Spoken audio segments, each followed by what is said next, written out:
आईने हिंदी के एक नए एपिसोड में आपका स्वागत है, जहां आपके लिए लेकर आते हैं इंडियन डिफेंस की प्रमुख अपडेट्स को। और इस वीडियो में हम बात करने वाले हैं गैस टर्बाइन रिसर्च एस्टैब्लिशमेंट के बारे में। और हम ये जानेंगे कि गैस टर्बाइन रिसर्च एस्टैब्लिशमेंट जो ऑलरेडी कावेरी इंजन प्रोग्राम में एंगेज्ड है, वो कैसे एमका के लिए 110 kiloton thrust class engine program को लेकर आगे बढ़ेगी, और कैसे इस समय जीटीआरई के सामने जो अरज अरग जो ओरिजिनल इक्विपमेंट मैन्युफैक्चरर हैं, वो अपने फ्लाइंग टेस्ट बेड को ऑफर कर रहे हैं, और इसका क्या बेनिफिट होगा, कौन स्ट्रॉन्ग कंटेंडर है, इस पर भी हम बात करेंगे। दोस्तों, एक बात तो हम सब जानते हैं कि एडवांस मीडियम कॉम्बैट एयरक्राफ्ट को लेकर के जब से वायुसेना प्रमुख ने स्पष्ट टिप्पणी करी है कि ये हमारा प्राथमिकता होगी, उसके बाद से जेट इंजन को लेकर के भी डिबेट ट्रिगर हुई है। और इस समय जीटीआरई को लेकर ये कहा जा रहा है कि जितनी जल्दी डील फाइनलाइज कर ली जाएगी, उतना ही बेहतर होगा जीटीआरई और जो ओरिजिनल इक्विपमेंट मैन्युफैक्चरर है जो कोलैब करेगा उनके लिए इंजन को विकसित करना। लेकिन सवाल ये उठता है कि आखिरकार इस समय ऑफर क्या क्या चल रहे हैं और कितने हमारे पास ऑप्शन हैं फ्लाइंग टेस्ट बेड के,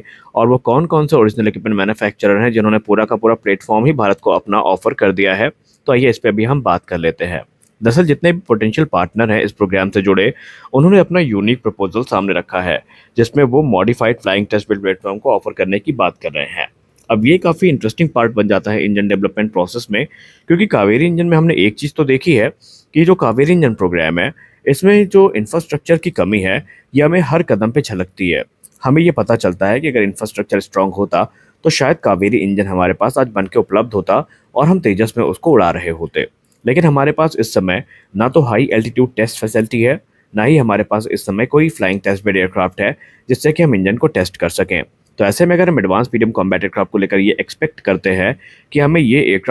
इंजन जल्दी बन के मिले और ये इंजन पूरी तरीके से सुचारू हो, तो उसके लिए हमें फ्लाइंग टेस्ट बेड की ज़रूरत पड़ेगी। अब फ्लाइंग टेस्ट बेड की बात करें तो ये काफ़ी क्रूशल हो जाते हैं इंजन टेस्टिंग के लिए, क्योंकि रियल वर्ल्ड कंडीशन में यही वो एयरक्राफ्ट होते हैं जहाँ पर इंजन को टेस्ट हम कर सकते हैं। और ये अलाउ करते हैं इंजीनियर्स को कि जितना भी इन फ्लाइट डेटा है उसको वो गैदर करें, और जो इंजन परफॉर्मेंस है रियल टाइम या रियल सिनेरियो में, उसको वो मॉनिटर करें। और अगर किसी इम्प्रूवमेंट की ज़रूरत है या कोई इशू यहाँ पर मिलता है तो उसको आइडेंटिफाई करें और उसको पूरी तरीके से वहाँ पर फिक्स करें। और इसके लिए जो फ्लाइंग टेस्ट बेड है ये हमारे लिए बहुत महत्वपूर्ण बन जाते हैं, क्योंकि ये कंट्रोल्ड इन्वायरमेंट में जो इंजन टेस्टिंग है उसके लिए अलाउ करते हैं। अब अगर हम बात करें एमका इंजन प्रोग्राम की, तो इस समय सैफरॉन, रोल्स रॉयस और जनरल इलेक्ट्रिक एयरस्पेस के बीच में जो मेन कंपटीशन है हमें वो देखने को मिल रहा है।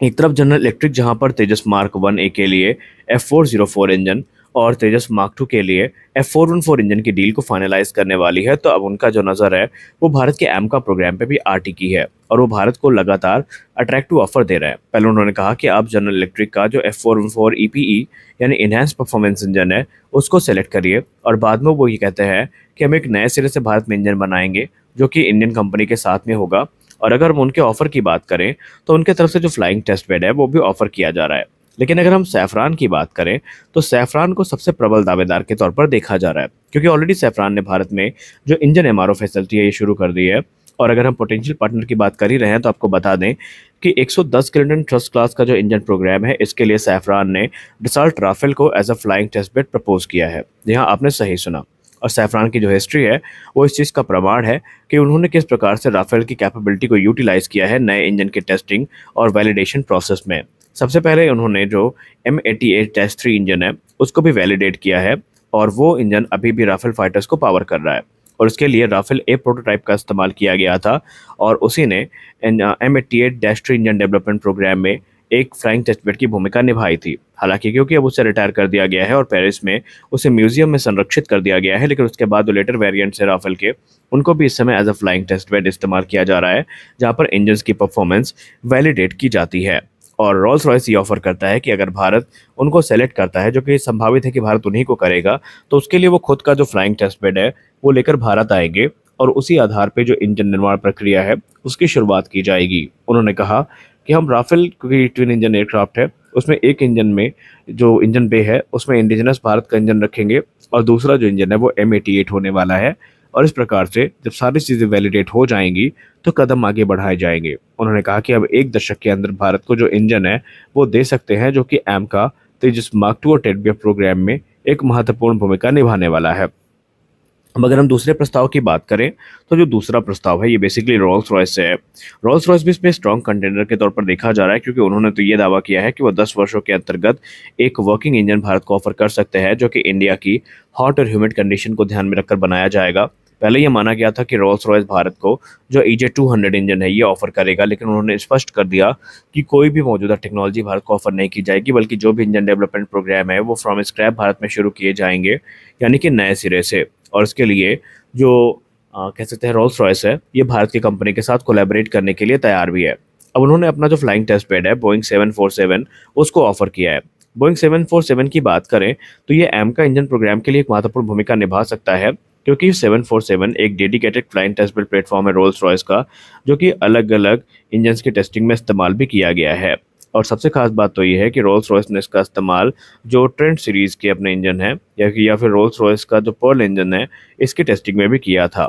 सॉरी, जो बोइंग 747 है इसमें 4 इंजन हमें देखने को मिलते हैं, यानी ये 4 इंजन कॉन्फ़िगरेशन वाला एयरक्राफ्ट है। इसकी लार्ज टेल और जो वाइड रेंज है एयर स्पीड की, ये अलाउ करेगी कि सही तरीके से जो इंजन की कैपेबिलिटी है उसको टेस्ट किया जा सकता है, और इसीलिए एक्सपर्ट्स इसे आइडियल प्लेटफॉर्म के तौर पर देखते हैं। अंतिम ऑफर जो सामने आया है यह है बोइंग के जनरल इलेक्ट्रिक की तरफ से। जनरल इलेक्ट्रिक ने कहा है कि वो भी अपने 747-400 को भारत के प्रोग्राम के लिए ऑफर कर रहे हैं, जो कि इंजन टेस्टिंग के लिए काफ़ी इंपॉर्टेंट है, और वो इंश्योर करना चाहते हैं कि जो 110 किलोमीटर फर्स्ट क्लास का इंजन है ये जनरल इलेक्ट्रिक के साथ एक रिकॉर्ड समय में तैयार किया जा सकता है। हालांकि जनरल इलेक्ट्रिक ने अपना जो बोइंग 747-400 इंजन है ये ऑफर किया है, और ये ऑलरेडी जो जनरल इलेक्ट्रिक के GE9X जैसे इंजन है उनके टेस्टिंग में इस्तेमाल किया जा चुका है, जो कि लार्जेस्ट इंजन अभी तक का बनाया गया है। और यहाँ पर जो रोल्स रॉयस है और जनरल इलेक्ट्रिक है, इनके ऑफर्स में काफ़ी सिमिलैरिटीज़ हैं, लेकिन देखना यहाँ पर ये है कि यहाँ भारत सरकार किसको सेलेक्ट करती है, क्योंकि हमारे लिए इंजन डेवलपमेंट काफ़ी महत्वपूर्ण है। हालांकि एक बात आपको बता दें कि शुरुआती तौर पे हम जो भी इंजन डेवलपमेंट प्रोग्राम करेंगे उसके जो इनिशियल टेस्ट है 110 किलोटन फर्स्ट क्लास के इंजन के, ये ओरिजिनल इक्विपमेंट मैन्युफैक्चरर के द्वारा उनके होम एनवायरनमेंट में किए जाएंगे, और एक बार जब वहाँ सारी चीज़ें वैलिडेट हो जाएंगी तो उसके पश्चात भारत की जो कंडीशन है वेदर की, वहाँ पर इसको टेस्ट किया जाएगा। क्योंकि आप सब जानते हैं कि भारत में डाइवर्स क्लाइमेट देखने को मिलता है, कहीं एक तरफ हॉट और ह्यूमिड टेम्परेचर आपको देखने को मिल जाता है, तो कहीं हाई एल्टीट्यूड कंडीशंस आपको देखने को मिल जाती हैं, जहाँ पर टेम्परेचर बहुत ज़्यादा लो होता है और हवा काफ़ी पतली होती है। तो ऐसे में इंजन क्या अपनी परफॉर्मेंस को ड्रॉप करेगा, वो कितना ज़्यादा इफेक्टिव वे में वहाँ परफॉर्म कर पाएगा, ये सारी चीज़ें वैलिडेट की जाएंगी। अब इसमें 3 ही ऑप्शन भारत के पास हैं, या तो भारत सैफरान के साथ जाए, या तो रोल्स रॉयस के साथ अपनी जो पार्टनरशिप है उसको पक्का करे, या फिर जनरल इलेक्ट्रिक के साथ जो EPE इंजन है उसको लेकर आगे बढ़े। तो देखते हैं भारत सरकार की तरफ से इसको लेकर क्या निर्णय आता है। तो आज के इस वीडियो में बस इतना ही। आशा करते हैं कि ये वीडियो आपको अच्छी लगी होगी। वीडियो अच्छी लगी तो वीडियो को लाइक करिए, नए हैं तो चैनल को सब्सक्राइब करिए, क्योंकि हम आपके लिए ऐसी रिपोर्ट्स लेकर आते रहते हैं। तो मिलते हैं अगले वीडियो में, तब तक के लिए जय हिंद।